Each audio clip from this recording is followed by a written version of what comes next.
Good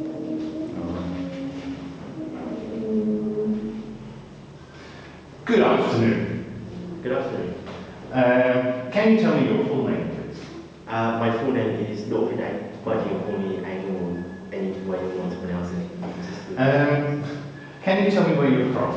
I'm from Vietnam, Hanoi. Sorry. Can I see your identification, please? Ah, thank you very much. Now I'd like to ask you some questions about yourself. Let's start by talking about what you do. Do you work or are you a student? Well, unfortunately, I am neither a student nor a employed person at the moment, as I'm putting off my bachelor's degree at the moment, and I'm not working for any organisations. What did you study before? I took a bachelor's degree in Australia, majoring in accounting, and I'm putting that degree on hold just to go back and study Ielts. Why did you choose that subject? Well, as a high school student, I kind of found myself quite interested in math, so accounting is something that has to do with the numbers, so I kind of find it very interesting.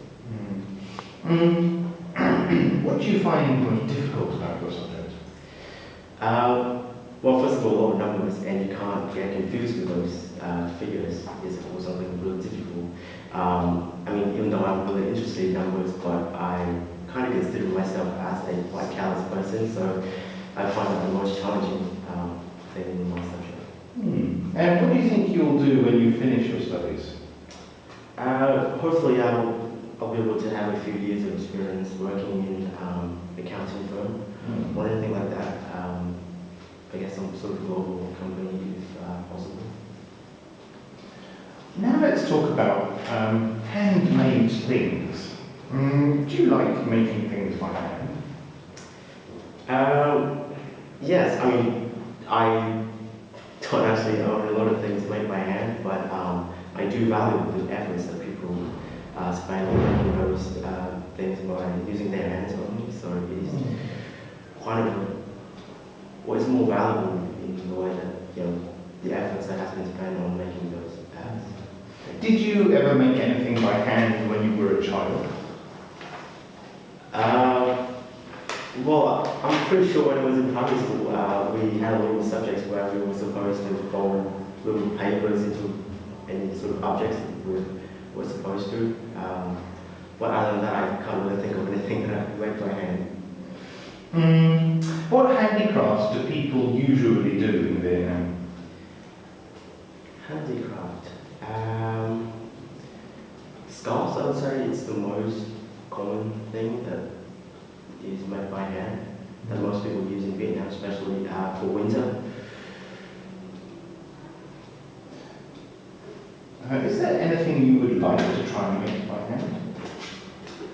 I don't think that I'm actually good at making things by hand, but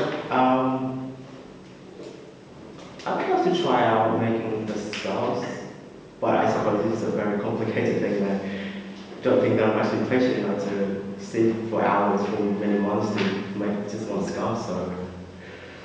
Now let's talk about photographs. Do you like taking photographs? Well, I like to be taking photographs, not taking photographs, but because I'm not really good at it. But yeah. How often do you take photographs? Not quite often, I'd say. Well, I normally take a lot of photographs when I go to a restaurant or any special places with my friends and my family, just to keep those memories. Why do people take photographs?